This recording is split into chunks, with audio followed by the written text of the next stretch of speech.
Hey, Five-A-Side family. Unfortunately, we encountered some technical difficulties with the footage for this episode. Therefore, this will be an audio-only episode. Thank you guys for your continued support and understanding. We will resume with our normal format for episode 18.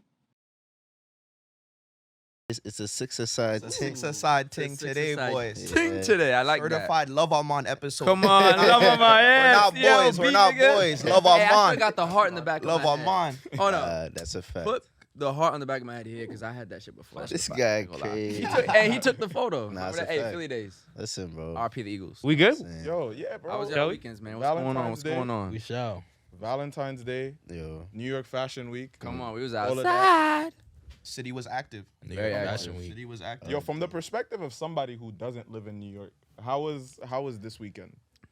Honestly, bro, it's like a breath of fresh air. You go out, you meet new people, experience so many new things. Everybody's networking. If they're not modeling, they're doing something in the creative realm. If they're not doing that, they're doing something in athletics. So it's just an amazing weekend for everybody just to get together and really network. And like, if you have a brand, put it out there. If you're doing something, meet the right people who could put you in the right situations. And I'm a big believer in just networking and meeting the right people. So that's fine. Real shit. It's a fact. New York is perfect for that. Where you coming from now? I'm coming from Florida, so I was born in Toronto originally. We moved to Florida when I was 9. My family's Jamaican, so, you know, we got the roots. Don't know, man. Yachty, man. You get me, man. Did you get any Jamaican food yet while you've been out here? No, I have not. Bro, peppers? Peppers? Peppers. Oh, he said that. Yeah, he said peppers. Which I definitely got to try that out. Peppers is fire. Yeah, we gotta. I gotta shout Good Hope. Nah, Good Hope is legendary. I'm gonna shout Footprints at the door. I got a good amount of lists Footprints. for you. Yeah. Footprints is What was fire. that spot by Rum and Beer, the Flatbush joint? That was fire. It took forever. Okay, that shit was good. Decent for real. Right by Flatbush Zombies. Oh, Fisherman's Cove? I don't know. Could have been That Fisherman's shit Cove. was Fisherman's really Cove good. is valid. Fisherman's That was Yeah. really good Jamaican They food. serving it with attitude? Hey, listen. Definitely. That's You everywhere, should have seen bro. the line. They was tight that there was a line for Of course, I sure. always want to hear when I have that. Everything, bro. Nah, that's They a fact. never have nothing, but it was a Yeah. good weekend. I'm not gonna Yeah. lie. I'm tight that I didn't, bro. Some of the events that you told me about, I didn't get to attend because it was That just happens, bro. too much going on. Super sure, Bowl for sure. weekend too, Mm-hmm. so that was cool. Super Bowl was whack. Riri coming out with a Riri, big come on, old Riri. Hey, announcement. shout out ASAP, Rocky Harlem legend, bro. For what? Double deuce in that. ASAP for a reason. Come ASAP. on, man. Wasted Real no shooter. time. Wasted no time. Yeah, I'm not gonna bro. lie. Hey, you know T90? Come on, you hit that shit Bro, top I ends. feel Come like on, brother. Man. celebrity babies grow up mad fast because True I did not realize that she had that baby in May. Nuts. Yeah, I was And, like, yeah, I thought it was like 2 Bro, you months ago. seen Blue Ivy on the sideline with Jay-Z? It's crazy. Dog, what? These kids going up fast as shit. I was like, scientifically, did she have enough time to recover? That's what I'm thinking. Hey, she did it though. A lot of people were thinking, yo, are we judging like her like postpartum body or some shit, or is she actually pregnant? And then I was like, yeah, it's been long enough. Yeah. I don't think she still has that Bro, baby bump sometimes, from the bro, first time. sometimes It's it the takes shape. time. It's the Sometimes shape. it takes time. Hey, When the girls are saying she's pregnant, I'm like, y'all got it. I believe it. That's listen, fair. man, For sure. it was Who here gonna have a baby first? Wow. I'm trying to be a father for real. Oh, well, there you go. It's the Valentine's. Hey, Hey, Wow. It's Valentine's Hey, Day. baby, come on. How we doing tomorrow, Sonny? we got the real Lovamon. Come on. Definitely. What? Low key though, I My think son? What? think I'd be down. I'd be down. down. You I'd be down. down? Yeah. I think Seb I'd be is down. on his way. Yeah. Nah, Seb definitely on his way. He's locked in. Locked in. Yeah, he's locked in. Yeah, Seb. That nigga got the lifetime contract. Big Papa Yo, Seb. bro, any of y'all baby showers, I'm gonna be in there with a Burberry. shirt. Burberry, yeah, bro. The Have to- Burberry Why? shirt for Why? sure. Why? Just a real. It's just a. It's black a tradition, bro. hood Don't nigga hate. classic. It's BHM, nigga. Don't say that. It's a Hood hood nigga classic, classic is crazy. It's Gotta black have the Henny tradition. bottle on deck too. That's Yeah, a fact. for sure. That's a dark Hood fact. nigga classic. Yeah. That's a fact. bro. Mercer and Prince. Yo, for the listeners, who do we have today? What's going on? Listen, Yeah. man. First of all, Five-A-Side Podcast, footy discussions from our perspective and our perspective only. This is a very, very special episode, but as always, today you are joined by Sebastian, what's up? Kendrick. Elisha. Gabriel. Hola, mami. Josh. Yes, and we are also joined by our very first Five-A-Side Podcast. Give it up. Yes, Give it up.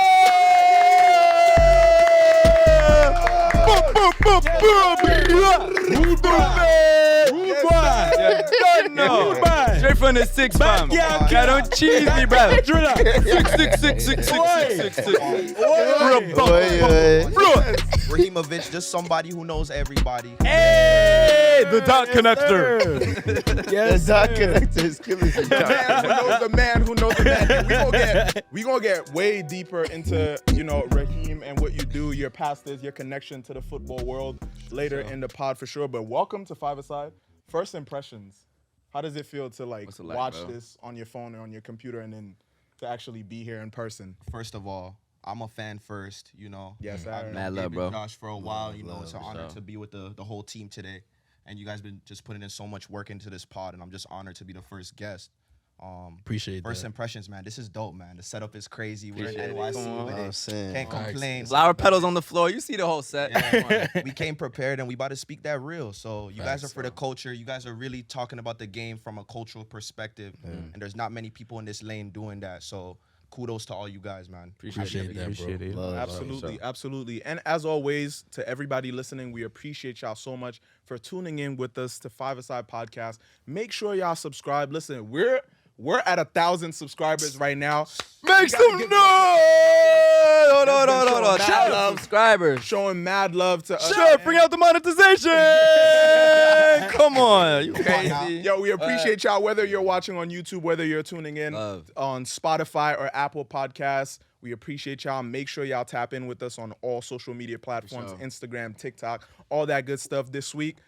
The Champions League is back. We talking UCL. We talking men's UCL, women's UCL. We're talking the Premier League. Listen, there's a whole lot of football news, drama, things going on right now. The Canadian women's national team went on strike for a bit. You're from Canada, so we're definitely going to get into all of that. But first and foremost, Champions League is back. It is, sir. Round of 16. Knockout stage. Knockout stages. Scurry. That's the big Whose boy. club's built for it? Listen. We know. Can We know. we just say my club is built for it? We're just taking a little time right now. You're not in the conversation, as a Barcelona. bro. Okay, I will say, though, that's fair. that Barca defense right now. That's fair. We'll get to you next week. That man Araujo is No. nothing to play with. No. When we get Hey. to Barca, when we get to Europa League, I'm about to give you a lot of props. Okay, that's just His team's defense right now is, bro. it's a good time. Dumb. It's Them a good gets one. time. But you know what? Let me not Yeah. take all He's being the humble attention. today. Humble. I'm gonna be Yeah. humble. You know what I'm saying? My team is not in the Champions League right now, so it's cool. It's cool. But About these the first teams four. who are in the Champions League, we got Yes. Bayern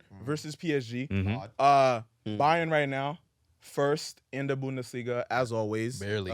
Solid. They're first, though. Solid. They're first. They're barely first, though. Yeah, but they're first. I already Barely called it. first. I You said see how Union they're Berlin barely is gonna win first, the but that's like Bundesliga. they're first. They're first. For sure, But for sure. PSG's been having a little bit of a slump Yep. recently. The fans are very They frustrated. have to apologize to the fans. Yeah. That's Okay, just wild. wait. I got a question about that. How you feel about players apologizing to the fans after a loss? Nah. Kimpembe was over there Nah. with the microphone. Nah, like, do better. I don't even know what he was saying. Do better.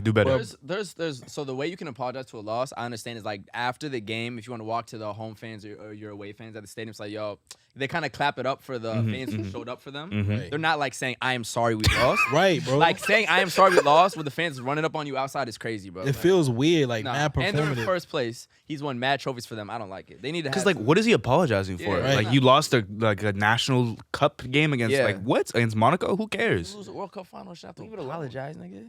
You get on the field then. The fuck? Also, who are PSG fans to expect an apology? Like after everything that they are given as a club, the one thing that they need to do is show up and give a culture to their team as fans, and they can't do that. So why do they expect apologies from Hey, I don't- AC Milan. hold He on. be coming for Okay. PSG. But let's bro.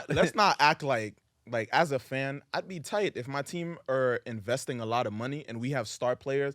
For God's sake, we got Messi, Neymar, and Mbappe. Like they got some ballers on the team. Yeah. Like I'd be tight too. Like what's going on? How trash are we as a team? Yeah, to just have extremely, like all of these players But- and not be able to. But win. that's my point. It's the fans' fault because what's missing? You have all these fantastic Wait, players, what's all the this fans' money. fault? There's a cultural aspect that's missing in terms of that team, Interesting. and it comes from the fans. It comes from that It comes 12-man from the thing. fans. I feel like an apology works because like at the end of the day, fans are spending their hard-earned money. You know, it's not all them. You know, PSG is a very flashy club. Yeah. All those players are making hundreds of millions of dollars. So it's like the least they could do is let them know that they feel loved and like the fans are always gonna be there for them regardless, even if they complaining. So at the end of the day, they're spending their money. They're going to the games, spending their euros, attending those games, taking the train to go there. Yeah. So at the same time, I kind of feel like it goes both ways. I got you. I just think the way the PSG fans came at them was a little weird.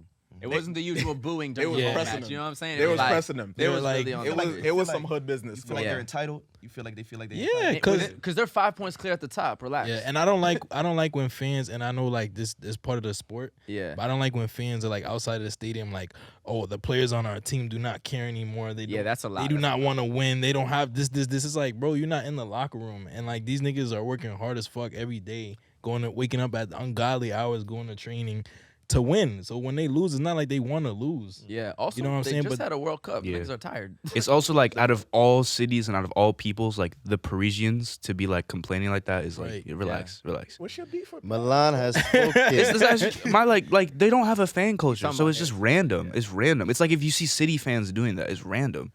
All City right, fans, so City fans they don't move even. scary. They City move fans scary. don't even go to the matches. Yeah, bro. They can't. Yeah, sit so that shit out. PSG is like one rung above, maybe.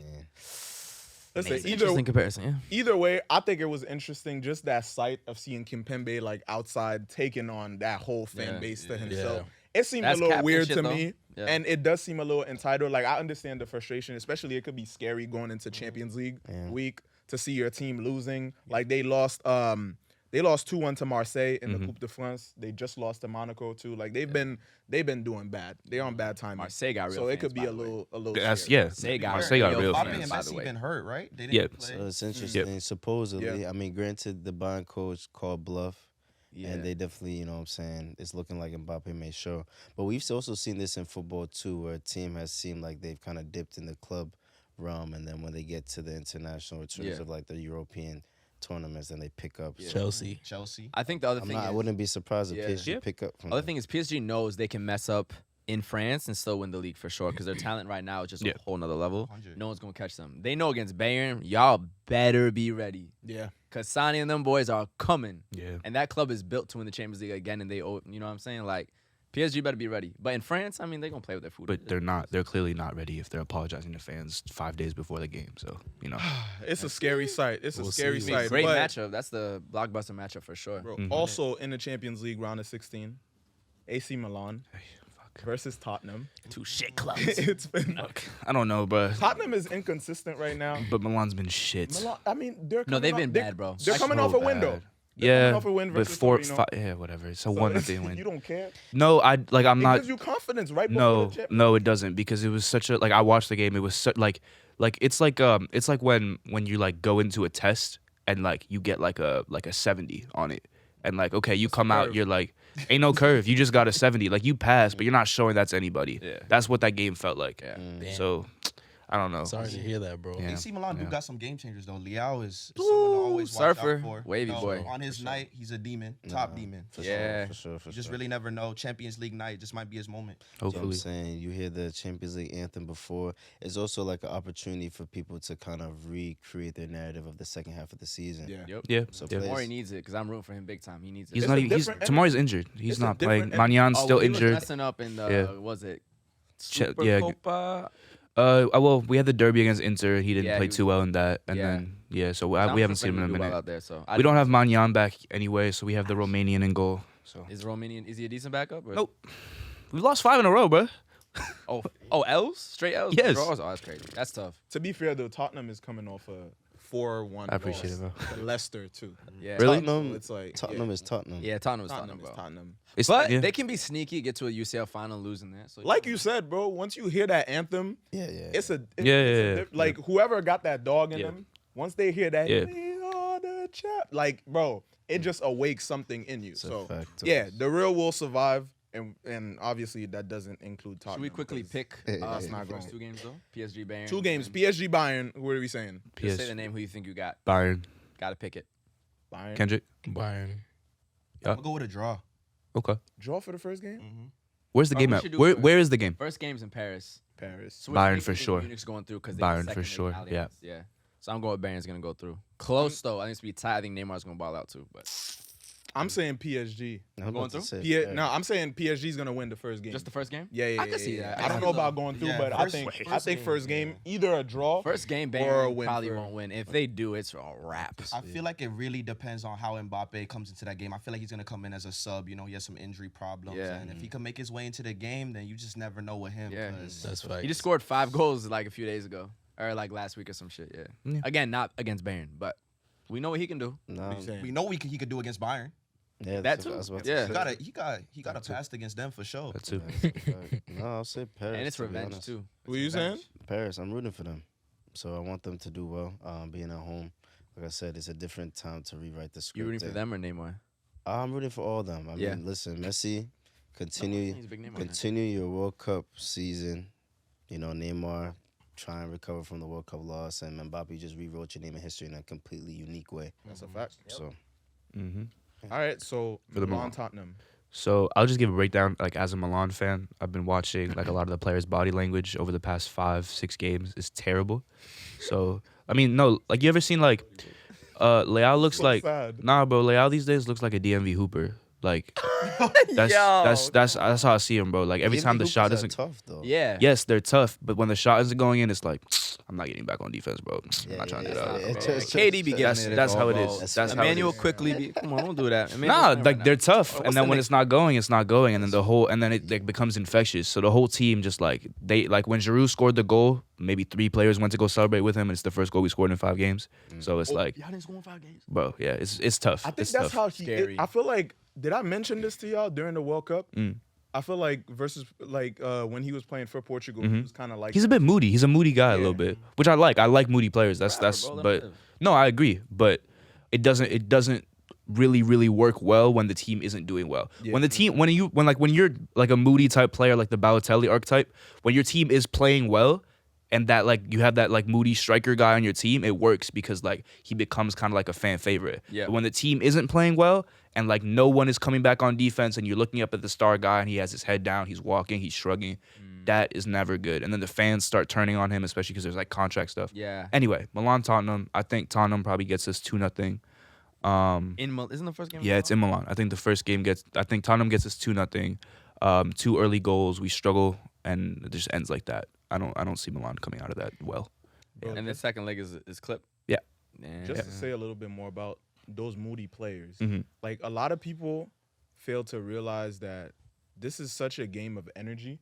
Yeah. Like, your energy just not just your physical energy. How you approach the game is so important Yeah, bro. to how Yeah. to the outcome of a game. So if you're the type of guy that again, You ever play with a miss moody? shot You ever play with a or- moody player? Huh? You ever play with a moody player? Of course. Yeah. And and usually that's the player that's talented, but Are you a moody player? That nigga's the moody player. Yeah. Who? Ips. Who's Ips. This nigga is the When I'm tight, he's more than moody. when I'm tight, bro, What? I'm not just gonna give He's up more on the than- ball. Nah, bro. I'm gonna go for yeah. it. He's Come more on. like the hothead than. Yeah, he's on. the hothead. He's the hothead. like it's actually I'm a little. You strike me as moody. I'm not gonna lie. I wouldn't call myself. Nah, you are leading our team in yellow cards. I'm lukewarm. Fans, who's Bro, leading the team in yellow listen. cards? It's Eli. Eli. Lukewarm. I will They're say trying to play me. I could see you getting a couple of yellows, you know, antagonizing the ref. Yeah, You know? for sure. I'll get in the ref's face. Ref, are you blind? like you, bro. This nigga- Nah, Kendrick not moody though. I want to say Kendrick. Thank you, moody. bro. can't see We Kendrick played Lamar. together. Yeah, he's a little. I be having a smile on my face. Yeah, Yeah. he just keep going. If we Yeah, get- like I'm like, let's try, guys. Yeah, like actually. Raheem, how about you? How about you? Me, I was never the moody player. I was more of like the guy that everybody expected to just be happy. Like, Word. Yeah. But I did have my moments though. I'm not gonna lie. Yeah. Like, Got wicked, to. yeah, like there'll be some times in the game I'll get heated. Like Yeah. Word. if I'm getting kicked or something, you know, the outside back really giving me some problems. You know, Yeah. things might not go my way. Of course, I'm gonna have some type of attitude, but I was never the guy to be like a mercurial type talent. I was never. Yeah. Oh boy. Word. Only time I'll ever get moody is if it's cold. I hate playing. the Facts. cold. Nah, Josh Facts. don't like that shit. Bro, Facts. it's not in my jeans. Yeah. Yeah. Of course. Nah. You know what I mean? I can't do the code. You were saying though about the moody players? Yeah, the moody players. It's energy matters. So if you're somebody who, whenever things don't go your way during a match, and you just kind of you're slanting your shoulders and you're kind of just feeling sorry for yourself, that's gonna trickle down onto your teammates because they're paying attention to you, especially if if I'm going into a game and I'm not the superstar on the team, I'm always trying to feed off of anything the superstar is doing, which is why, again, a lot of people feed off of Ronaldo's energy when he's on a team. Because win or lose, or whether I'm having a bad game or not, I feel like if I have that guy on my team, somehow I can always get an extra piece of motivation from that. That's true. So if you're just slugging, That's real shit. but you're talented, but you're kind of just feeling sorry for yourself, feeling pity for yourself, Yeah. your teammates are gonna feel that. Because So I see that's the mentality that leads those comebacks too. Like I remember Madrid, we were down 2-0 first leg to Wolfsburg. Come back the next game, 3-0 hat trick from him to come back. We ended up winning our first Champions League since like 2002, first one I witnessed in my lifetime. Yeah, that's the kind of dog in you that you need to have a comeback, especially because you go behind and you act moody. It's a wrap. It's a fact, bro. It's a wrap, bro. that is a fact. But also in the Champions League round of 16, Club Brugge versus Benfica. It's a fun one. Okay. It is. It's a fun little game. Balanced. Dude, I don't know. It's balanced. I'm going Benfica. Real quick. To be fair though, Benfica They lost Enzo. though. Benfica lost Enzo. They be Dave- losing all their ballers. I was looking on like Transfer Market. They've gotten rid of 13 players and added 6. Wait, since Out when? of those 6, Since no, when? just in that winter transfer. In the transfer window, Benfica. Yeah. What? and I almost don't believe it. they've You sure? 13. yeah, Fuck. 13. How many are starters, bro? So well, yeah, 13 that is I still don't crazy, know. though. But out of those, I think like Teams three, like 3 or 25. 4 were like players who Even if only 4 are starters, that's 4 starters. No, it's 13 is a lot as an organization. Yeah. Yeah. You don't have more than 30 on the That's a team. restructure. they That's added crazy. back. That's a strong At restructure. halftime Yeah, of the but season? They must have been in debt or something. They must have had debts to pay. Benfica, the Portuguese league always has some sort of financial issue. Yeah, a lot of yeah. turnaround. I mean, Yeah. they sold Enzo Fernandez, $120 million. Darwin 70. Darwin 70, and it's Yeah. like, where is that money going to, bro? At the end of the day, like, how, I know, right? what's going on? Where's Why y'all can't budget to we buy sell players? Yep. Yeah. Yeah. But I'm going with Club Brugge I'm because saying. shout out my boy Tejan. Tejan, shout out Tejan for sure. Tejan, you know, always showing me love. So Yeah, yeah. Boy. I'm gonna have to go with them. Now that's a North American time right there. Shout out Yeah. Q's again. Yeah. Shout out I'm to saying a you. draw. Yeah. I'm Where- saying a draw. where's I the think game it's at? gonna be We're very Belgium. Club Belgium? Brugge. Club Brugge has it, I Yeah. think. I can see a draw. I think Or a Benfica win will for go Club through, Brugge. but I'm rooting for Tejan for sure. Always rooting for Tejan. Kendrick. What you saying? Club Brugge. Yeah, it's like Is it Brugge or Bruges? Brugge. Brugge. Bruges. Brugge. It is. Yeah, Brugge. Club Brugge. But also Speaking of Dortmund. Kendrick. Dortmund versus Chelsea. Facts. I'ma just yeah. Speak on it, bro. Hoop it. Mr. Real Mr. quick. Chels. Mr. Chels. West London. I know I've been talking my shit of the last couple weeks. but Another I'm- draw this I'm- weekend. I'm honestly afraid. We just like really not informed. Our team is. It feels like the club is in training camp right now. it is. Like they're playing friendlies. They're trying to get to know each other still. Dortmund is coming off of 5 wins in their league, so obviously they're looking kind of scary right now. But honestly, if it's one thing that Chelsea will do is make a run in the Champions League, even if they're not doing well. The last time they won the Champions League, they were like 4th or 5th in the league, when most of the time the Champions League winner is like first place in their local league. So we got a lot of big stars. I will say. I could see them being surprising. Nah, I'm rooting for y'all. There's something Facts. that I've seen recently about football, which is just saying obviously the game plan that you have in any sport. Game plan A is what you go after. However, putting pressure and anticipating opportunities is important. One thing about Chelsea, you guys have players that could also I'm really excited to see Joao Felix instate himself in Bro. the Champions League, because He's nice. the fact that y'all are in training camp means it's hard to prep against y'all. Because guess what? If it's a bunch of yam heads, how do we prepare for a bunch of Joao yam heads? Felix and Enzo You know what I together. mean? Oh, that shit about to be scary. Yeah, bro. It was a nice. It If was they a nice. that's The- if the they games- actually turn up. The So, game's at Signal Una. It's The- in First Dortmund. off, yeah, it's a wrap for real. Honestly, man, Yeah. I truly believe Watch. in Mudrik's talent. Like, I just think he That's needs a to get fact. I think he needs to That get on is the nice. ball more, bro. I just don't Yeah. think Kukureya just has the connection. That nigga's ass for real. Yeah, I really don't rate him. Honestly, I 80 think Chelsea got fleeced with that. 80 mil? 70, 80 mil for Bro, Kukureya? what? We'll see. Bro, he's one of those Osasuna left backs that you was talking about earlier, Yeah. though. That's how Spanish they get He's, that money, bro. he's just streaky, bro. He's just streaky. Nah, it's Like, fine. He's But, definitely like- not ass. He's just streaky. But you have to be good in some point, like some parts to be streaky. Like, where is he doing good? I mean, For Chelsea. He's been good for Brighton, but Chelsea, it hasn't worked out. It happens. I mean, we'll see. he still has his spot, so he's been good enough for the manager. Yo. One thing I'll say though, last thing on Chelsea, the one thing I do feel bad about is Aubameyang. he got dropped from the Champions League squad. Crazy. That was weird. And I'm just like, damn, like bro's really like for years he's been out of form. Bring him to MLS. And I don't know, I be seeing him in like little videos and like vlogs and stuff like off the pitch, and you could just tell like mentally he's going through it. That's Like whatever's going on, like he doesn't have it on together on the pitch. And at one point he was actually one of the most exciting forwards like in the world. Yeah. When he was a gunner, bro. And so it's just That's like the problem. It's When like- you yeah. go ahead. No, it's like at that level, man. It's like you could feel the highest of highs, and Aubameyang is that type of player. He's been at the most elite levels. He's played at Barcelona. He's played at Dortmund. He's played at Arsenal. And now he's at a point where it's like you're a little bit older. Teams are gonna overlook you. Like, what's the next destination Exactly. now? Like, Exactly. it's kind of like the Ronaldo situation, honestly. Yeah, Like, yeah. You still feel like you have that quality and that ability to play at that level, but you're not given the chance, and your age is working against you. Yeah. So it's kind of like, how do you deal with that, man? No facts. You gotta find the right club. Is what I think. That's what I was gonna say. Is like you have to be really careful when you're a player of that caliber and you hit 26, 27. You need to make sure that you don't get a reputation of as a journeyman type player. Yeah. You need to make sure that clubs value you for more, because you look at Depay, you look at Aubameyang. Like once you start getting that journeyman reputation, where like you can kind of just be like you can fill in here for Dortmund, or maybe you can fill in for Atletico, or maybe you could fill in for Lazio or Roma. Yeah. Now it's like, all right, we'll buy him for 30, 40 million and we'll just plug him in and see if it works. And that ruins for mental health to keep having to switch and win over new fan bases. It's probably insane. You're moving country, language, Yeah. moving your family. Yeah. It's a lot. It's more than on the pitch. I'm not It's a gonna lot. lie too. Talking about Chelsea, moving to the women's UCL, I'm excited to see Chelsea versus Lyon, Yep. the 8-time Sam women's Kerr. champions. You know what I'm saying? Not only got Sam Kerr, you got Lauren James. I actually met Lauren James in London, man. Yeah. She's How was that? amazing. She's so humble, so nice. The crazy thing about Reece James, he comes from a good family, man. Yeah. They have their mom and dad at every game. We're in the Champions League box. You know, they said hi to everyone. They come from really good families, That's man. good. It's like I can see that. that's like more than anything, just being a good human being on top of being a baller. Yeah. That's the best. Like for them to have time and just say hello, like how you doing, and meeting Lauren, and she's a baller, man. Nice. Put some highlights right here. come on. She's Different, filthy. She's No, a facts. baller. You know, speaking of just like being from a good family and being a good person other than, outside of the game. Because I was thinking more about what you said about Ancelotti and like how players think of you as a manager Yeah.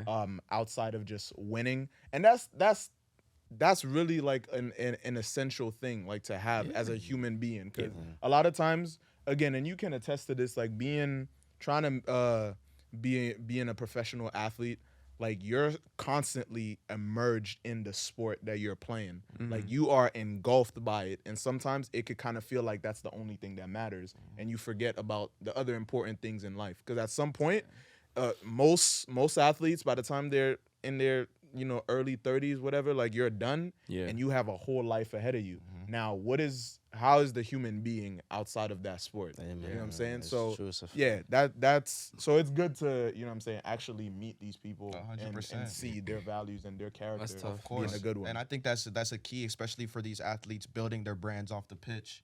It's like, are you a good person first and foremost? Because when you bring them to these brands and introduce them, they want to make sure that they're working with good people. At the end of the day, like networking and meeting these people, you want to make sure that you get along and they align with your values. So it's like the first thing, even for me, is like I do like marketing for some players. So Auston Trusty is one of my first clients. He's actually at Arsenal right now on loan from Birmingham City. And like me and Austin grew up together. We've known each other since we were 14 years old in the Union Academy, grinding, coming up together. He signed right out of high school. So 17, 18 years old, but he still got his college degree while he was playing. Now he's over at Arsenal on loan in the championship, plays every minute of every game. But the one thing I admire about him most is that he's a good person first. You know, he has his mind on straight. He comes home from training. He's disciplined.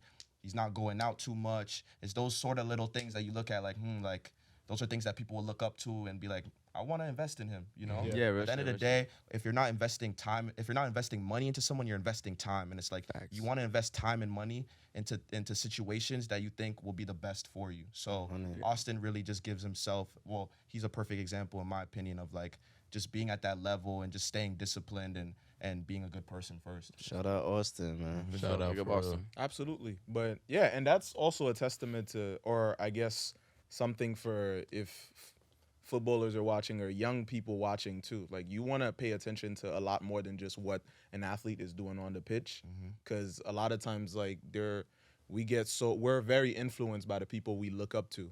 So if you're being influenced by somebody whose just energy is dark and they're morally not in the right place, that's gonna trickle down to you too. So be careful of these athletes and these footballers and who you guys are following, because you might just be getting led astray. But more so, Elisha the prophet. He's not lying. Elisha the prophet. Listen, man. Hey, my name is biblical. I told you I'm a prophet, Mine bro. as well, bro. Is that about to be Anybody else on this pod? Come on, Gabriel. Come on. The Gabriel, Gabriel, hey, Damn, man. yeah, all that. Put the halo right here. He said, yeah. Fucking crazy. But yeah, man, UCL women's, definitely looking forward to that. I was looking at, because this is the quarterfinals for the Women's Champions League is coming up. Yeah. And I'm looking, and Arsenal are, in their domestic league, Arsenal is the only team that's like fourth. Everybody else is first and second. Of course, Barcelona still undefeated in La Liga. Hey, careful. That's what Careful. we're doing. I'm saying, shout out Alexia Botella, Yato Staves, Barca Feminine. all that. Careful. All that. Y'all about to meet Roma. Roma's first in Italy right now. Okay. I'm gonna just It's Italy, though. All right. Chelsea, I'm the only one on this. All right.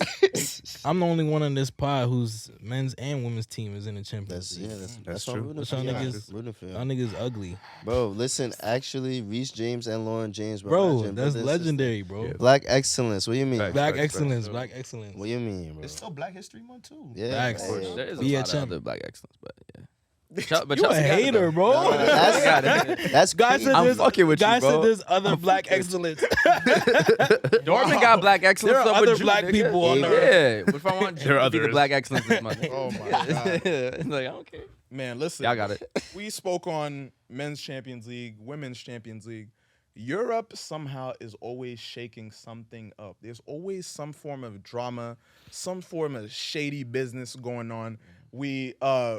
There was this whole news about the European Super League that came up a few years ago, where basically all these European clubs tried to form a 12-team league where they play amongst each other and kind of shut out everybody. And now it seems like that's kind of resurfacing. And bro, I did a little dive into it.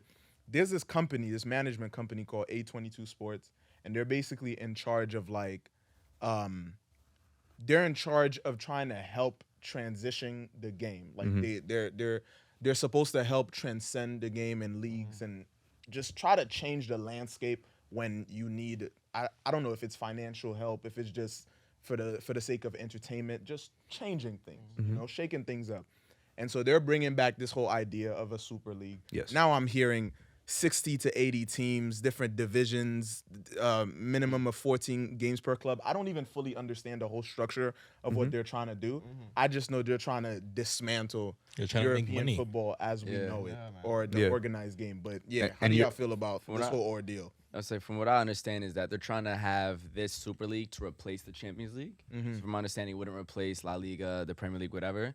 So let's say the best teams that are in the Champions League would be in this thing to replace it, and would be more of a league system. That's why they're saying they're playing the 14 games. Yeah. So the title winner is the same title winner as like a La Liga or a Prem. It's not a knockout round. It's not the group stage to lead into the quarterfinals and all that sort of thing. But the main reason they're doing it, is my understanding, is that it's because UEFA's been taking so much money from the clubs in terms of the revenue, so they want to get some power back. Listen, Not saying I agree with it, but I think it's 'cause dude, they want more. I don't profit think shares. like Yeah. the reason why we hated the Super League was because it took all the best teams and put them in a league of their own where they got all the money. Yeah. But if you do a Super League with 60 to 80 teams with multiple divisions and no permanent members, Yep. I'm Got not merit I'm not entirely against it, because what it then allows is for the smaller clubs to make revenue in their sections. So now, for example, if I'm, I don't know, a Real Sociedad fan, I can watch Sociedad play Roma, I can watch Sociedad play West Ham, like every week, then I get to see my club compete in Europe, which is something that a lot of fans almost never get to see.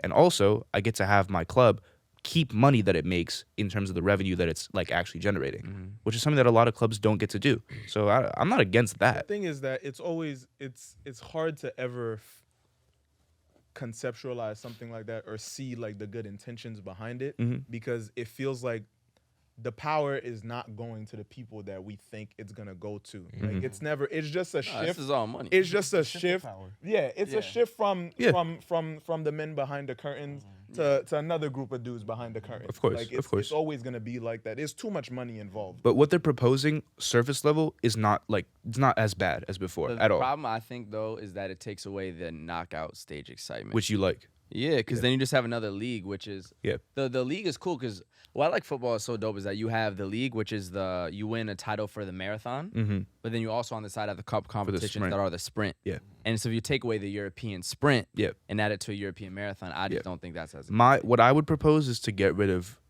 like domestic league cups, and replace the domestic league cup with a Super League cup. But do you mean all of them, or like the way England has two? All of them. England That's not can gonna England happen, can keep bro. their two. That's not even realistic. Fans don't care about them anymore, but fans. What about those like local clubs? Like when Yeah. PSG played that local club was like in the 7th or 8th. But let them play without those big teams in them. Like have it be an That's actual. what makes it special. Because at least in Italy, I can talk about Italy, right? Yeah. At least in Italy, like that tournament is consistently and always won by like the top 3 or the top 4 in the league. Coppa Italia. Yeah, It's it's in most leagues, to be fair, but the fact that I don't even remember who beat Real Madrid, but I had never heard of them. That was such a special moment that club will never forget. They don't get that if you take away Copa del Rey. that's fair. Yeah. But you can still get that. You can still win the Copa del Rey if Real Madrid isn't in it. Don't you think? But what makes it dope is that the Is that you small beat club Real is able Madrid, yeah. to beat Yeah. the big ones and Yeah. still get there, you know? Or maybe have a Real Madrid, a Barcelona, and Atletico already be qualified to like the round of like a bye. yeah, they're already qualified. So that way they don't have to play all those games and they can still Yeah. compete in something. Regardless, though, do y'all think this is actually gonna happen? I don't know if it's. I feel like in regards to that, I feel like you've seen now the Premier League is just outspending every league. Yeah, it's crazy. Like, It's not even close. It's crazy how much like they're so far ahead in terms of just media sponsorship deals, the league deals that they do. They're so far TV ahead rights, yeah. compared to Serie A, Bundesliga, League One, La Liga. They're so like ahead that it's like almost unfair at this point. Yeah. I don't know how much millions that they outspent every league. But 400 million. the fact that one league is outspending all of the other top crazy. leagues is Chelsea's madness, outspending the other leagues, bro. It's nuts. It's crazy. Yeah. and it's like guys that we are like, Mudryk even for example, bro. Like to be fair, he just came on the scene, 80 million, boom. Yeah. That's wild. Fuck it, 80. They force people's hands. I will say that it's been interesting to see the way the Super League is branded now, because was it last season or 2 seasons ago when they first brought up? I think it was the idea? last It was season. 2021. Okay, word. Yeah, it definitely was something that Yeah, the that's- fans were not fucking with. And part of it too is because it was the restructuring of things. If we even look at the Champions League, there was a European Cup that went to the Champions League. The next step can be taken, but it's just like the angle, which, Yeah. for instance, Perez, when he was bringing up the thing, he was talking about the fact that the Prem is on a different level. Yeah. Now we've seen Kendrick's Club doing the whole Mazza. Yeah. Now we have to respect it. And so maybe it's just the fact that we've seen the things that need to be addressed already. Yeah. So Bro, he don't even respect them enough to call them their name. He calls them Kendrick's Club. That's That's correct. crazy. that's what he accurate. wants. That's what he wants the viewers That's to know. crazy. I just hope that if I just hope that if it does become a thing, there's some like protections installed for the players. Cause like the first thing that came to my mind was Scheduling. how in the world are they gonna have the energy and agility and Kenyan marathon? Well, the whole point running? is replacing the Chambers. They wouldn't be on top of. I hope so. No. I the just whole- hope no, that- it's but definitely just- replacing it. Just the transition to that though is Yeah. crazy. That's what I'm Like, saying. It's still crazy. Bro, It's to another sit down thing. and think about just the past few years, especially since Hell nah. since the pandemic, Hell nah. and how many games have been played. Bro, it's These players are running on. You tell me I have the to play in different another type. league? That's nuts. I even saw It's nuts. Varane was That's complaining crazy. about it, bro. He Yeah. was just like, bro, we're tired, bro. Yeah, bro. Especially I those could guys imagine. who play every minute of And Exactly. the World Cup game. just happened. And it's like the fans have no sympathy for them. Like, you make Yeah. millions of Yeah. pounds, go on the pitch. Trust. Bro, they're still tired, bro. 90-minute facts. game. You think this is easy? The money bro? don't make your legs go faster, right? Like, Oh, dude. running 12 km a game, bro. Yeah, it's yeah. crazy. Nuts. stupid. Nah, but Imagine. listen, man, Europe is gonna be Europe. Yeah. True. But we're trying to look. The whole Jesse Marsch situation. For those people who don't know, Jesse Marsch, American football manager. He's now the former manager of Leeds because he just got sacked. Last week or 2 weeks ago? Yeah, last week. Yeah. And I think that, bro, I was so excited to have an American manager in the team who is consistently like buying American players also. And it feels a little bit like, I don't know if it's just wanting so much of America in different leagues, especially in Europe, that it kind of scared me a little bit. Like, oh snap! I didn't even think about the fact that he's not untouchable. And now that he got fired, I'm thinking, okay, Pulisic might be on his way out of Chelsea.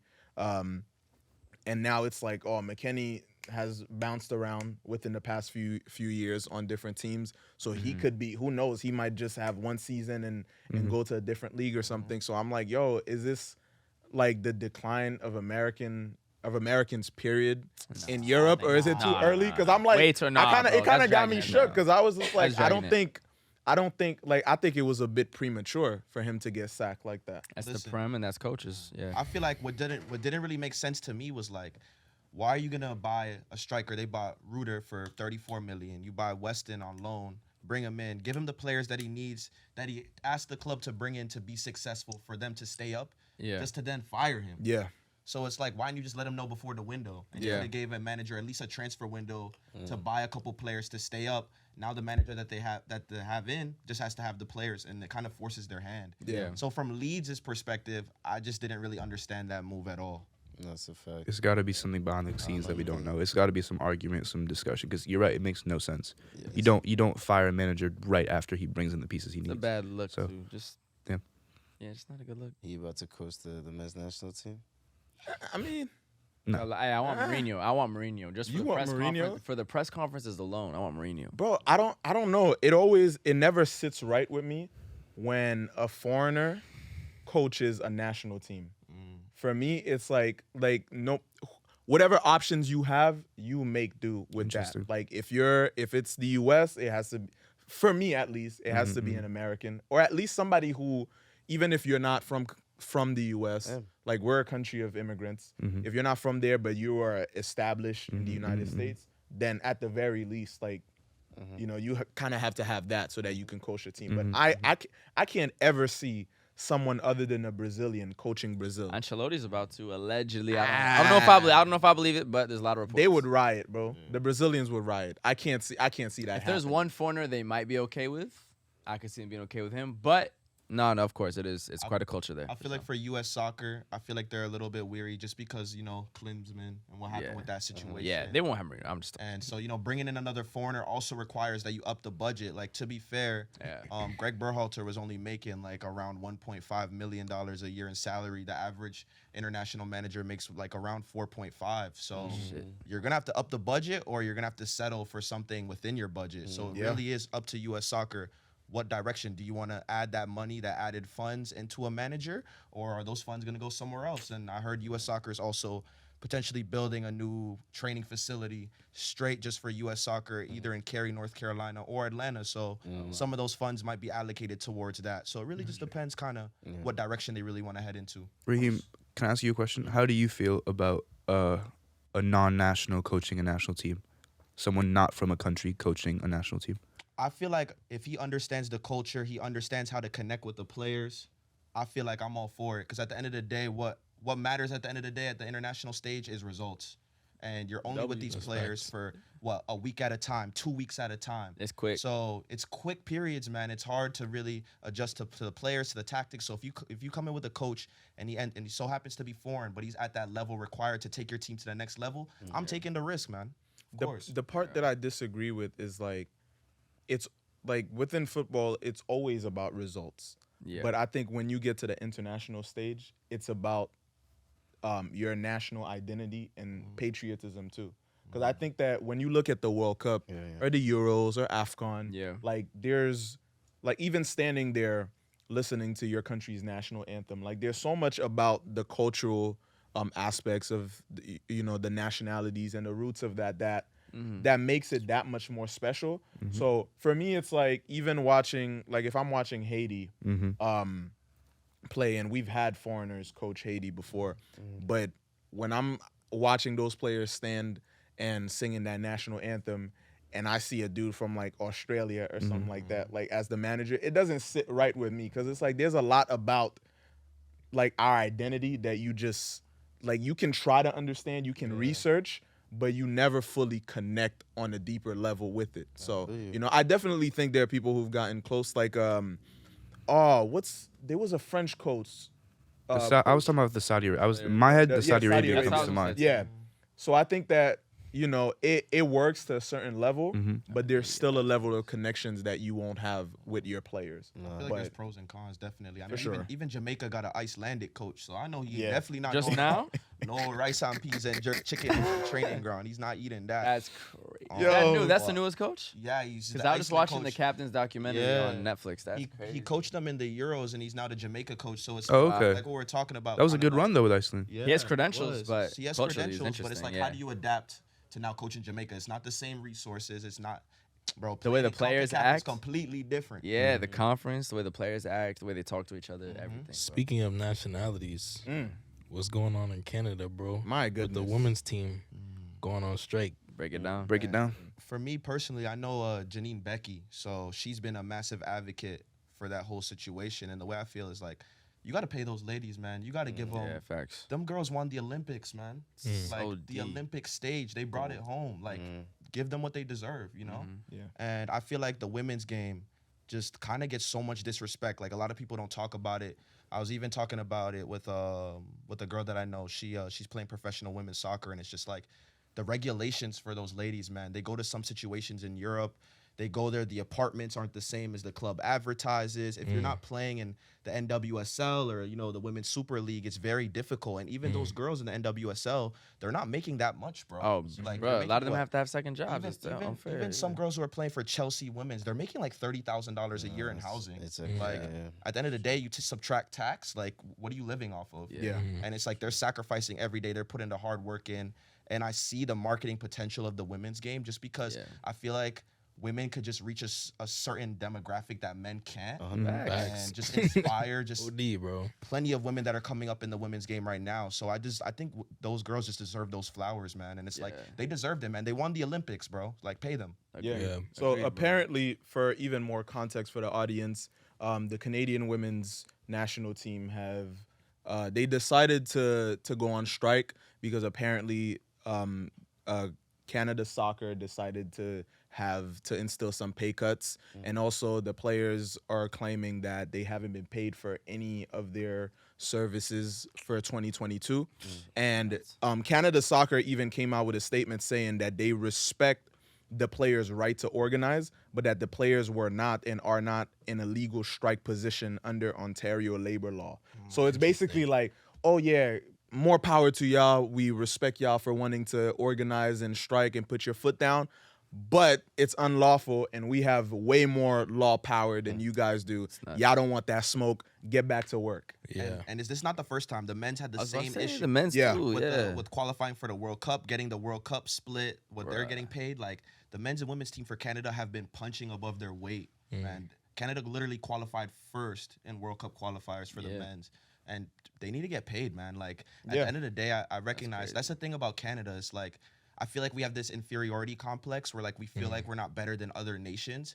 And it's just like, credit to Alphonso Davies, Jonathan David, Tajon Buchanan. These guys are really paving the way for a lot of Canadians. And it's just like, I feel like the Federation was not ready for that. Like, Interesting. we weren't ready to have those sort of players yet under our flag, man. I'm telling you, like, the Federation definitely did not expect these players to be at where they are so quickly. And that just shows how fast things in football change. But Canada just need to keep up. And they need to switch things up, man. Yeah, absolutely. You got an excited team, man. Yeah. And I feel like it's so tough, especially for the women's, because they don't have a Megan Rapinoe or Alex Morgan type of marketing powerhouse right now. So these women, more shout out to them, because they've built their stardom to a level where they have we're talking about it. But for Canada, it's just like, unless you have a superstar like that can really make noise, then who is gonna really vouch for you in your own country? Because outsiders are not able to do it. Like, I saw when during the last Women's World Cup, like, the Nigerian national team, the women weren't getting paid either. And it's like, and within that same breath, the U.S. women's national team were fighting in court against their federation. For years. They actually got they got their equal pay. They're getting their bag. But it's like, there's a lot of countries who don't have that extra help within themselves.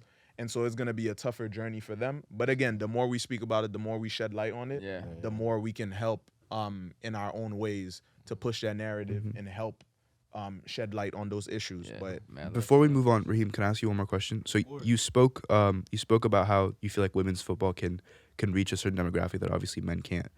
Like, you work in marketing, you work in advertising, you work in like bigging up players, brands and stuff.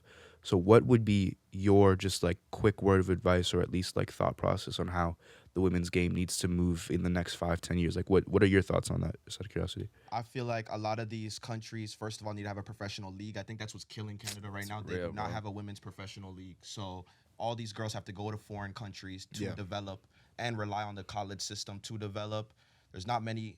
I think the most important thing is the academy setup is just not there. I think a lot of these girls also need the proper guidance, man. I mean, even with we've seen, you know, the controversy with the NWSL and what was going on with the allegations with coaches. It's just like there needs to be more people looking out for these girls and ensuring their safety while playing the sport. Honestly, if I was a father and I saw that going on in the league, I would really be considering, like, do I really want to bring up my daughter in this kind of environment? Is it going to be safe for her? So I think there just needs to be more people who are involved and know about the women's game. And I feel like a lot of people who are in those marketing and branding positions, they look at it as, oh, maybe I'm not going to make as much money, because at the end of the day, they're making $30,000 a year. So off their contract, you're going to make, what, 10 to 15%? Yep. Is it going to be worth my time? And at the end of the day, like, I'll give anybody time. Like, you know, like if it's a girl that I see that's working hard, playing at the highest level, I might not make as much money, but at the end of the day, like, if I could push her and make her see a part of her potential that I've never seen before, I'm all for it. But we also got to remember not everybody thinks like us. So I think there just needs to be more people involved in women's game that are actually looking out for these women. That's a fact. That's real shit. That's a great perspective, great answer. But, you know, from your perspective now, you have this knowledge on football. Obviously, you know, we've mentioned that you're from Canada. But how did we get to this point right now? Where are Raheem's roots from? How did you get started with the beautiful game? Take us through, like, your journey that led you to this point right now. Of course, man. This is going to be a long story. Let's get it. Come on, talk, bro. How are you? Yeah, man. So I grew up in Toronto, Canada until I was 9. 6. I first played soccer there up from like the age of 8 to 10. We moved to Florida when I was 9 years old, man. A brand new country, new way, new culture, new everything. And I feel like the game really just helped me kind of adapt. I really started playing club soccer in Tampa. Went through the ODP system, made the national team. ODP. And I was blessed enough to be a 98. So I'm in this age group with Christian Pulisic, Auston McKennie, Tyler Adams. Okay. All of us growing up together. We've all known each other since we were like 14, 15 years old. Yeah. I went on a trip to ID2 in Spain in 2012, and like Christian was actually my roommate. So dope. We've been friends since 13 years old, man. So 11 years. How's your relationship now with him? Yeah, man, we're still plugged in. I went to actually stay with him like 2 years ago for like a month. He kind of brought me into his world. It was at a point where I was at a transition from playing the sport to kind of getting into the creative realm of things. So for me, he kind of took me to his EA Sports shoot that he had 2 years ago for FIFA, and for me to kind of just immerse myself in that environment, meet people within the creative space that are doing the things behind the scenes. I was like, yo, like, there's a path for me away from the game. And I feel like a lot of people struggle with that transition from playing a sport to doing something else. And it's like, where do I channel that energy to, especially dedicating 22 years of my life to playing this sport at a level that's pretty high. Like, you know, I played with these guys all the time. So it's like, for him to kind of take me into that space and make me meet those people and kind of get immersed in that culture, it meant so much to me. So yeah, man. So I grew up playing on the youth national teams. I actually played at Toronto FC's academy for around 6 months. Came back to Philadelphia. So I played at the Philadelphia Union Academy for 2 years. Yeah. So on my team, it was Mark McKenzie, who's doing his thing. Shout out Mark. Auston Trusty, who I was telling you about. Matthew Rial, who's a homegrown there. Brendan Aronson was a youth when I was there. So like he used to look up to us. He was like barely 100 pounds back then, bro. So get dribbled up. Yeah, man, he was silky. He could run all day, bro. You could see the potential. And just being in that environment every day at Philadelphia Union really set me up. I went to the University of Virginia for 2 years, so I was in the ACC. So I was able to play against, you know, Kamal Miller, Tajon Buchanan. Oh, fire. All these guys who kind of went into college and who are having professional careers now. And then after I was actually going to be in the MLS draft, but, it didn't end up working out. And I started to explore other, creative realms for me to stay close to the game because a lot of players, man, they look up to me for advice. Even as a kid, I knew everything about the game. If it wasn't on the field, off the field, I knew everything. Like, players used to ask me, oh, who's this agent? How do you know him? And I'm 15 years old with this knowledge. Sometimes coaches would feel kind of threatened. They're like, how do you know all this stuff already? So for me, it's like I've always just been a knowledgeable person to these guys and built that relationship. And I feel like that's why a lot of players kind of trust me with those kind of endeavors off the field now because they know I come from a good place. I've known them for so long. And it's like I'm really trying to merge that bridge between the fashion and culture and the football space. Sure. Absolutely. And is this where kind of Hyphenate builds and is created? Tell us more about that and what that brand entails and the work that you're doing in that space. So Hyphenate kind of started last year during my transition from playing. Actually, my cousin actually died from suicide. So I was, and then that's my transition from not playing. So I was like, yo, I really want to do something in the creative space to kind of honor him. For sure. So then I had that trip to London, that amazing experience, and that really kind of drove me. And I was like, yo, you know what? I really love fashion. I really love football. Like, let me try to put something together to kind of get these young creatives into this space with these professional athletes and kind of merge the culture in my own way. So I had an event, like a small event, in December of 2021, and it was amazing, man. 35 players from MLS came through, and that kind of showed me the potential I had. I was like, yo, I could really have guys come out, support these local brands, and take it from there. So January of 2022, I started Hyphenate full time.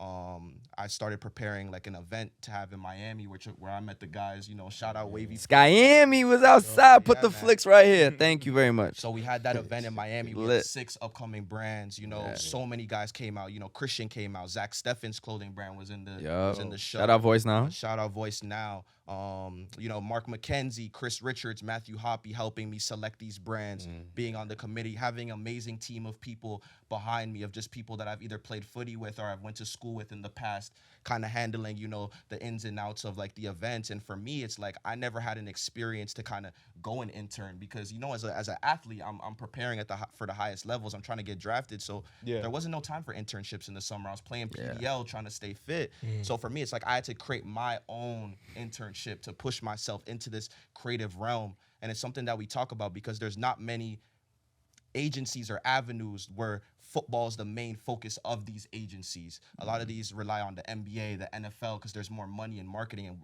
And we're in this lane where we're in a unique space where we see the opportunity that we have with promoting football in this country. And it's our duty as fans and just a part of the culture to keep on pushing it. And luckily I was able to have that event in Miami to kind of be a part of that culture. And man, that week was crazy, bro. That was. Even the stuff that happened, legit in the club, the way we met Alphonso Davies and all that. Vini was there. Benzema was there. Talk about that shit, too. That was crazy. Bro, so I pulled up a little early, a couple of days before the event. I had to get right. You feel me? For sure. We had a little dinner. We had a dinner. We know what you mean by that. Go ahead, brother. We had a little dinner, actually. So my boy Haji, right? Shout out Haji, man. I didn't see Haji since I was 16 because he moved to Schalke at a young age. So that's what I'm talking about, to have these connections, to stay in touch with these guys over 8 years, and it looked like we picked up where we left off. That's crazy, bro. And even Chris Richards, when he came, I didn't even meet Chris at the time. I only knew him through FaceTime and Zoom and FaceTime and audio calls. But then we met in person. It's just damn, it felt like a brotherhood already. Yeah. So, we ate dinner, and then one of my promoters was like, yo, Benzema pulling up to the club tonight. So I'm like, So I'm like, all right, bet. So we go to our section and everything. What else you gonna say for it? I had my Canadian boys already. So Alphonso, Sam Adekugbe, prayers for Sam, with everything going on in Turkey as well. We'll talk about that. But just all there, Tejan Buchanan, we all known each other because I've been partying with them through qualifiers. Because after every game, they was winning, so we was outside in Toronto. For sure. So we was in Miami, bro, and then all of a sudden, everybody starts turning to their right, and it's you just see Benzema come in with a white tracksuit. He looked like a walking Instagram reel. Bro, I swear to God, bro. I should have been there, bro. I know Madrid, bro. He come in with a whole entourage of fresh off the UCL? Yeah. Nah, fresh off the UCL, bro. Fly, bro. Nah. So I'm like, whoa, what's going on here, bro? The next thing you know, you see Militao come through, Vini coming through, and even Alfonso's with me. He's playing against these guys, and he's like still, there's levels to the like. Come on, hey, Alfonso, you know where to come.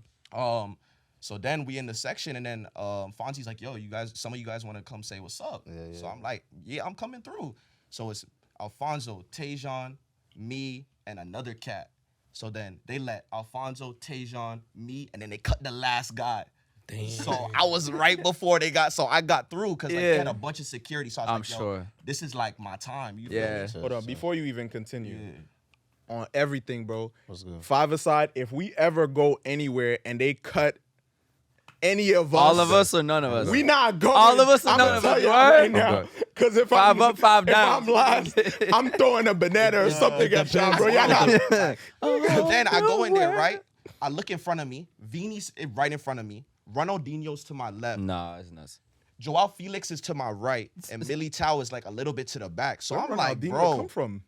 Like Dino be outside, bro. I've seen, bro. He be making appearances, bro. And it's like the crazy thing is this is the second time I met Ronaldinho. I met him when I was like 16. We was in the same like hotel as his team in Mexico, and like we took a selfie. I literally told him, I was like, bro, this is the second time we met, bro. And like he doesn't speak English, but he's like, yo, let's take a picture. Let's flick up. So for sure, like I was like, for sure. But then I remember I talked to Vini and I was like, like obviously he doesn't speak much English. And I was like, felicidades en el trofeo de Champions League. And he's like, gracias, amigo. So, shout out my Spanish teacher, you know what I'm saying? Then I'm like, yo, ¿quieres bailar conmigo? Like, let's do the dance, bro. Because it was going viral. He was dancing in the Champions League. So, we have that video of us dancing on TikTok. So that was lit. And then I talked to Joao Felix. Actually, so he was still at Atletico, and like he was telling me, he's like, yo, foreshadow moment. He was like, yo, I really like London, I like the city, but Atletico Madrid's kind of my home. This is where I want to be. Fast forward now, he's at Chelsea, he's right in London. So it's like where he wants to be. So it's like you have these conversations with these guys on this level, and like at the end of the day, bro, these guys are all human, bro. Yeah, for sure. Like the most important thing is like they're so nice, and it's even if you don't speak the same language as them. Football just speaks for itself, bro. That's and like real. They feel the energy, bro. It's a universal language. You kind of just gotta understand, like, look, I've been in this environment before. I've been around these guys all the time, so it comes very natural. And a lot of people, like, when they see these guys, they don't see them as humans. They see them as like these people that they see on TV, and they get really jumpy and very like excited. Whereas if you're just calm and cool and you really just get to know them, bro, they're just like us, man. That's fair. And it was just an amazing moment to just be in that same vicinity as like all these superstars young, bro. Like we're talking about 25, 26 at the most, at the top levels of their game. All of us in Miami, Florida, like there's nothing much you can ask for. I had to talk about it too, because he's been around it. I've never been around it, bro. And let me just say, first off, when Raheem say he gonna get you in a spot, he gonna get you in a spot. So I gotta big up my guy. He brought the whole gang through. No good ratio don't matter. He still got everybody in. Of course, bro. We was a Komodo Lounge, right? I remember walking in. First person I see is Furlan Mendy with his family. What? I'm like, oh shit, Mendy's here. They were going upstairs. We meet Zach Steffen and like a couple other U.S. men's national team players. Then I turn to my left. I'm like, oh shit, and it's Alphonso Davies, Tajon, had the Canadians men's national team. I've been in this spot for 4 minutes, bro. I'm like, Miami's different. And I'm walking up the stairs, and I've been watching the reboot of French Prince of Bel-Air called Bel-Air on Peacock. And Coco Jones walks right past me. I'm like, bro, what's going on? What we doing in Miami? What's going on in Miami, Coco bro? Jones was there? Yeah, nigga, she was next to us too. Wait, what? Yes, Coco Jones, the Coco Jones. Why didn't you tell me that? See, I told this how you supposed to act when Coco Jones walked by, bro. I was shook. I lifted my head, I said, I'm not gonna lie. Feel me, Gabe and I talked to her real quick too. Nah, are you Coco Jones? She's like, yeah. I'm like, oh shit. That's a valid. Yeah, while she was walking down, I'm like, bro, it's just Miami's too much. It's been 5 minutes. This is too much. Miami is like, it's a lot. Miami, I love that time of year city, too. Man. That time of year, everybody coming, they relaxed. They just want to have a good time, bro. And if you want good vibes, that's all they want to. That's all they want to do. And like, luckily, we had a weekend there. The same weekend as my event, there was like a charity game going on that Vini, Weston McKennie, all those guys played in. So Pogba too, Pogba too. Even I met Pogba one of the nights as well. So it's like just being around all these guys, it's inspiring, bro. But the most important thing that I say is like these guys are human first. So I always just treat them with respect, have good conversations with them. I usually know someone mutually in the space that they know of, so it kind of makes the conversations a lot easier. But it's good experience just being around these guys, just not on the pitch. You know what I'm saying? There's a lot more to them. And I gotta say, everybody acted mad cool, mad humble, no weirdo, rich, I'm famous type vibes at all. I was very impressed by that. I like that a lot, for real. 100. Yeah. Absolutely. And first of all, like, thank you for, sitting down with us and introducing Definitely, yourself. bro. It's extremely important. Obviously, we all do different things outside of just being on a podcast. So I think it's extremely important for people to see people within the football space who do different things and who've adopted a different grind or a different hustle within the game, because then that shows people that, it's not only being on the pitch that matters. There's so much that you can do within the landscape of the sport overall. And you can do it at a high level, you can do it well, and you can still be very much influential and impactful within the game. So 100%. It's definitely important to have these conversations. But also, something that's affected football recently, but more so outside of the game, it's affected real people. There was an earthquake recently that hit in Turkey. I'm guessing that was the Syrian Turkey region. Turkish border or region. And that's something that, bro, I can attest to, and I can speak. First of all, we're sending lots of love and prayer to everybody that's been impacted by this earthquake. And a lot of people might not know this yet, because I don't speak so much about my personal life, I guess, because it's always football. Yeah. But I came to the U.S. in 2010, and which was after a really big earthquake, the biggest earthquake that Haiti has ever experienced. And so I've experienced exactly what those people are going through right now, on a scale also from a country that has less infrastructure. Especially on an island, it's different. On an island. It's different. And something that we absolutely were not prepared for. So, but still seeing everything, the pictures and the videos of everything that's going on right now in Turkey and Syria, like, I'm seeing it through a lens that, I was in this exact position, so I know what y'all going through. I know what it feels like for these people to be yelling for a response for anyone that's under the rubbles, that's under the broken glass or buildings and cement blocks and everything, and just trying to see if they'll get a response if somebody's alive.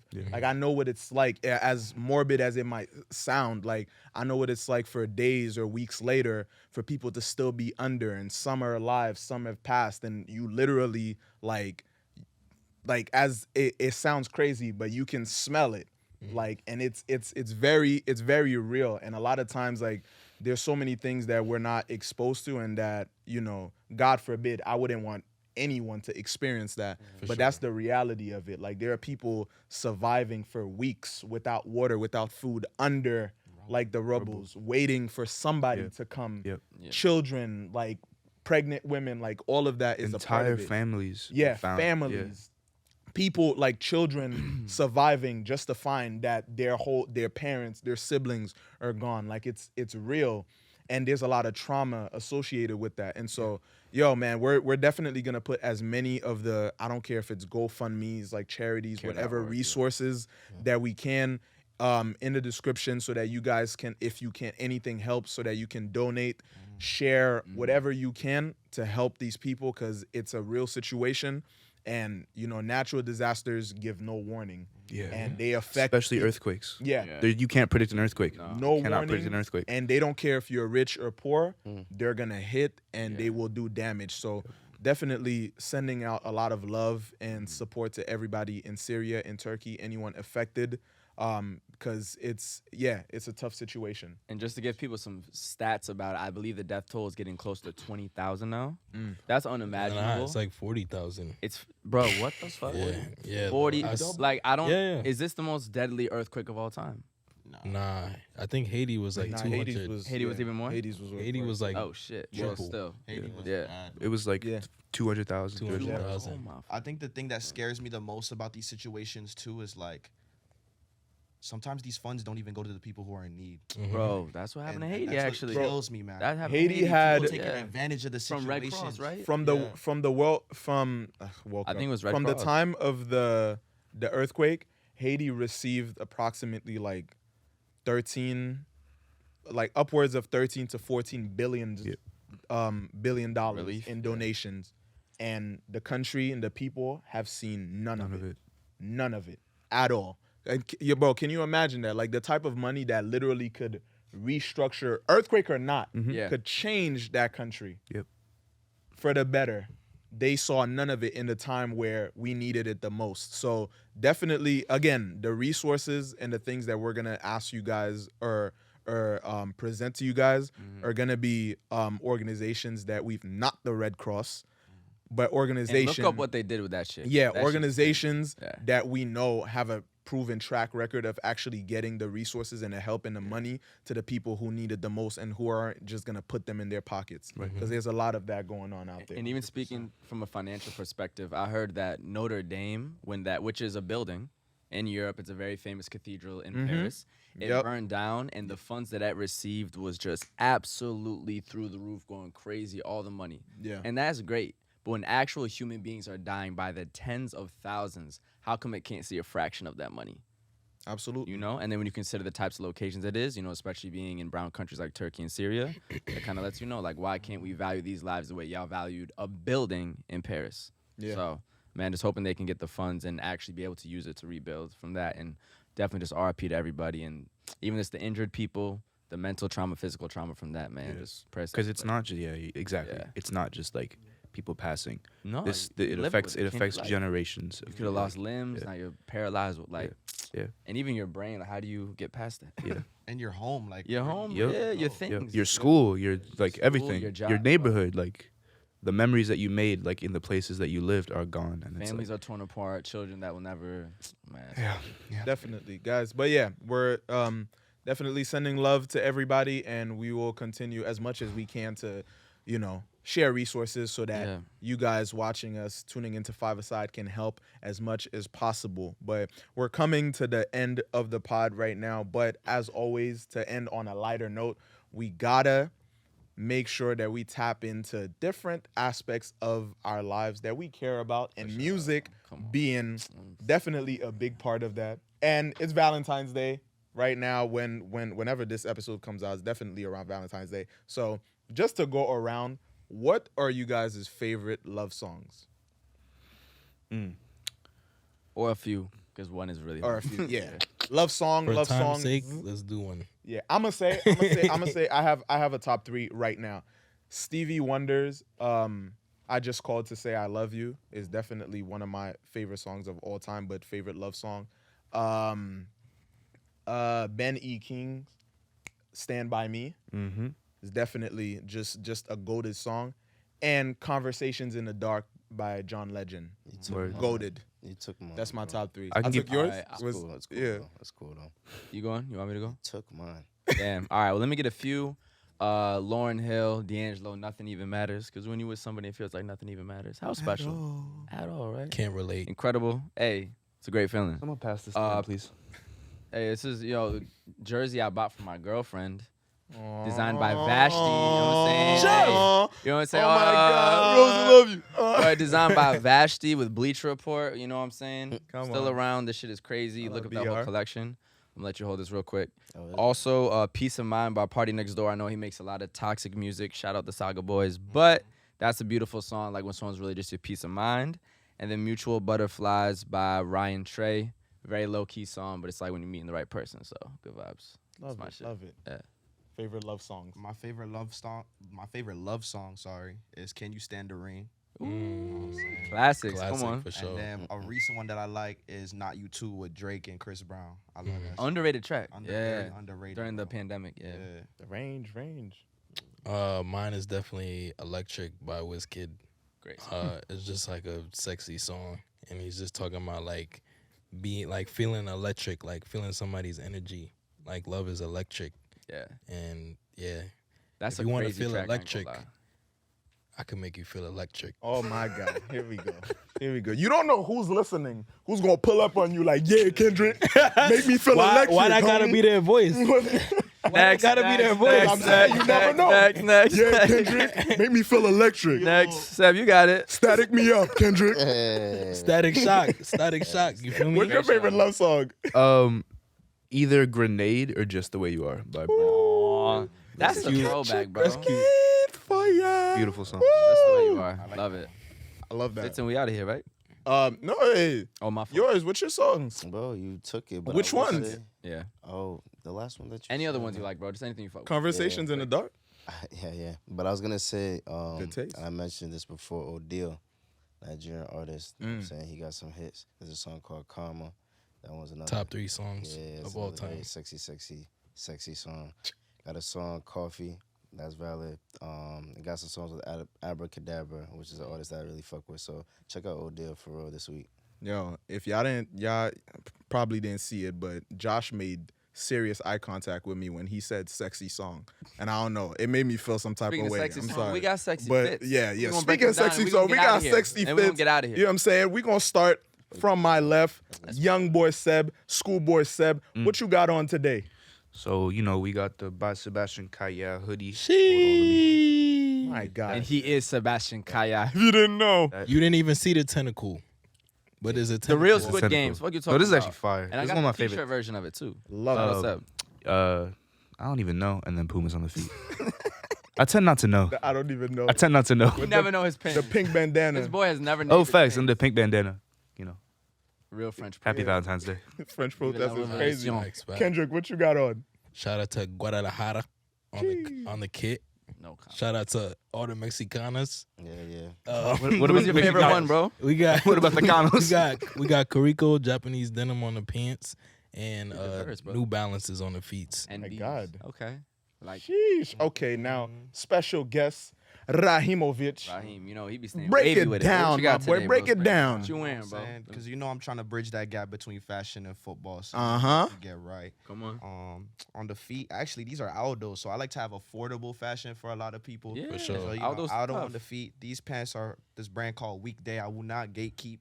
It's a brand in Amsterdam, but they don't ship to the U.S., so you better know somebody in Canada. You better Overseas know money, brother. What's somebody. up? I'm saying you better get your connections right. You better Get know your euros up, somebody. brother. This belt is actually from Target, bro. I paid like $15 for this. I like Come it. on. This turtleneck is from Zara, like $30, and then the jacket's probably the most expensive one. It's Bottega. Oh, Bottega Veneta. If you don't know the brand, look it up. And then the shades, you know what I'm saying? Some hyphenate shades, you know.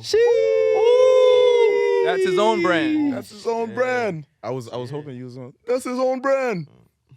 Nah, you got it. The way- I can't use too many, man. I gotta hold it because we got my own fit. Hey, man, on this side, we got, I'm not going to lie. I don't remember where I got these shoes. It was probably. Those are the bro, Those are Luther Vandross. Those are the Luther Vandross Those one. are the Haitian suede. those are the Jean You Pierre. feel me? The Jean Claude. The Jean Claude. Yeah, I call this the Jean Robert. Okay.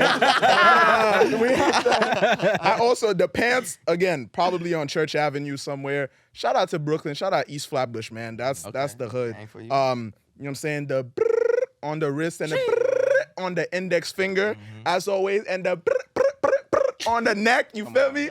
We gotta go with the icy ice. You feel me? Yeah, but Glaciers. also, yeah, silk.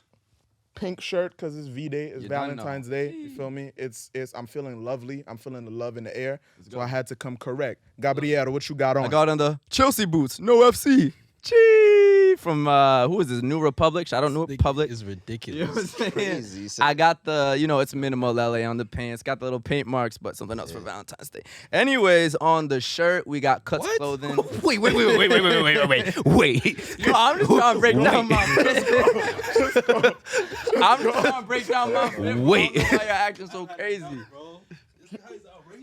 Bro, facts is facts. But on the tee, we got Cuts clothing. It's got like the leisurely fit to it, but it's athletic, so it hugs the muscles. You know what I'm saying? And then on the shades, my galley bought these for me recently. Shout out, baby. Aquila to see and be seen. You know what I'm saying? Get it right here.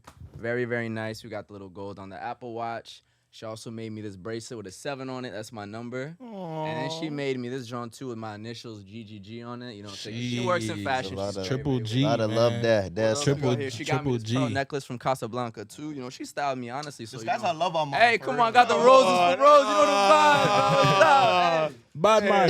Got the kit right here. So that's my baby. Come on. I'm not gonna lie, you got me feeling lonely this. I'm saying, bro. I'm like, Not damn. everybody's as blessed as you. Nah, Yo, right, that's send us fair. off. Hey, bro, for me, I just got the Jordans on the feet. Pants is from Novelty London. You know what I'm saying? That's a brand out in London. I got Umbro on the top. Shout out Umbro for gifting us. Shout stuff, out, bro. bro, for sure. You know what I'm saying? Let's get it. That's it. And a new twist. Hey, A new twist. too. Come But on. it's temporary, you know what I'm saying? We're going to switch it back to the Braves. Yes, out sir. Mikey. Yes, sir. But Yeah. hey, man, thank you guys so much for tuning in with us. And a Love special y'all. shout out course. to the homie Raheem for I love pulling you, us bro. on the Appreciate pod's you coming first up, guest. of You know what I'm course. saying? We appreciate y'all so much for tuning in. the Again, whether fans. you're on YouTube, Spotify, Apple Podcasts, make sure you check out our other podcasts too. Subscribe, like, download the episode, tap in with all of us on the socials and with Five Aside on socials. We gonna see y'all next time. Have We a love happy y'all. Valentine's Day. Peace. We out here.